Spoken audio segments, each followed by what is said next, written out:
Hi guys, this is Kelly Hargett, the Executive Director at the Kernersville Museum. Like most other non-essential businesses in North Carolina, the museum had to close its doors temporarily in March of 2020. However, closing our doors temporarily to the public does not mean that we're going to stop sharing our local history with you guys. Over the past few weeks, the Kernersville Museum staff has worked really hard to bring you 2 new virtual exhibits on our website at www.kernersvillemuseum.org. On the website, you will find a virtual exhibit of the Penix drugstore exhibit that we currently have up at the museum, as well as a virtual exhibit of our Mildred Ballard exhibit. While you're at our website, we hope you'll take some time and dig around. You'll find our digital archives there. You can go through and look at some pictures that we have collected from the town of Kernersville over the years, from citizens and folks who've brought in things that they thought we might like and that we have added to our digital archives, as well as some digital exhibits that we created a while back just for our website that are not hanging in the museum. So we hope that you'll take some time and check those out. I also wanted to give you guys an update on the town of Kernersville's historic village. The historic village is, the guys are working on the weaning cabin right now. That's 70% done with the chinking on the weaning cabin. And they are also currently putting period correct boards on the stable that is out there by the tobacco barn. So we are very excited about this project. We are thankful to the town of Kernersville for stepping in and saving these objects and placing them over at the museum. And we are very thankful that we are being allowed to help manage the project for the town of Kernersville. And we would love to thank the aldermen who have supported this project from the beginning and who continue to support this project and want to see it done. This is going to be a jewel in downtown Kernersville, and we are so excited to share it with you guys. We cannot wait. Hopefully it'll be open sorta to the public by this summer, so we'll wait and see. Follow us on Facebook and Instagram for updates on what's going on there.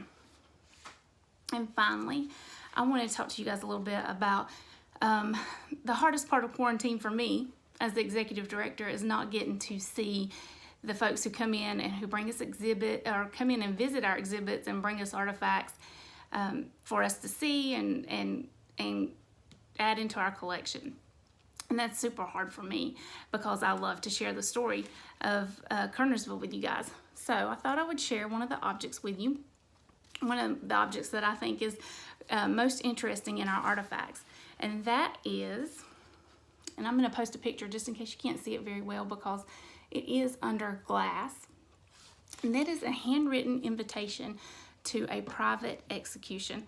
The invitation number is number 32. It is addressed to D.W. Harmon, and it is to the execution of J.W. Hammonds on September the 2nd, 1905 in the county jail, and it's signed by the sheriff of Forsyth County.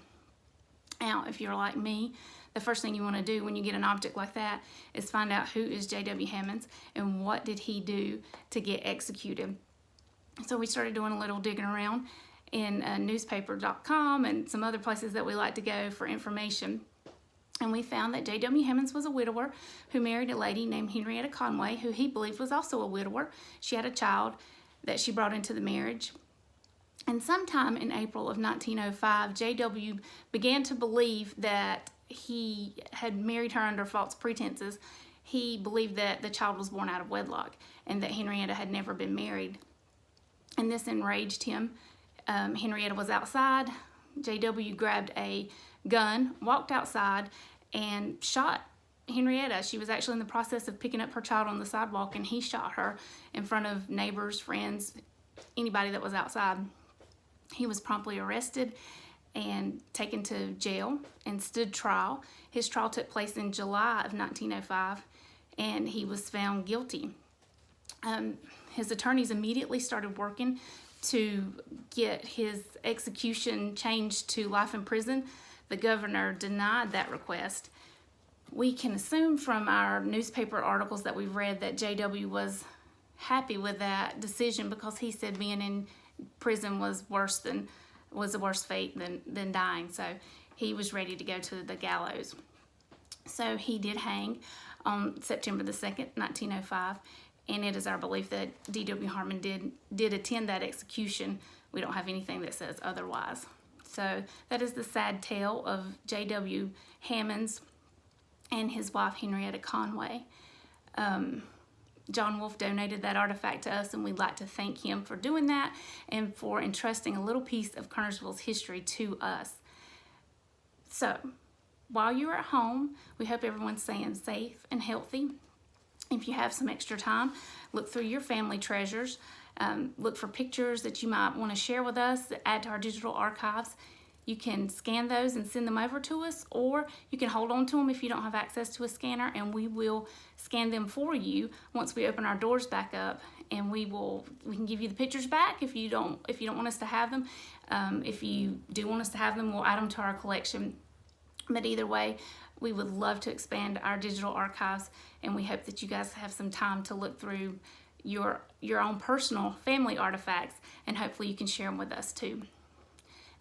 Next week, I hope to bring you another video, share some more updates with you, hopefully share another artifact with you. And until then, I hope you guys are staying safe and staying healthy. Take care of yourself and take care of each other. Thanks, guys. Bye.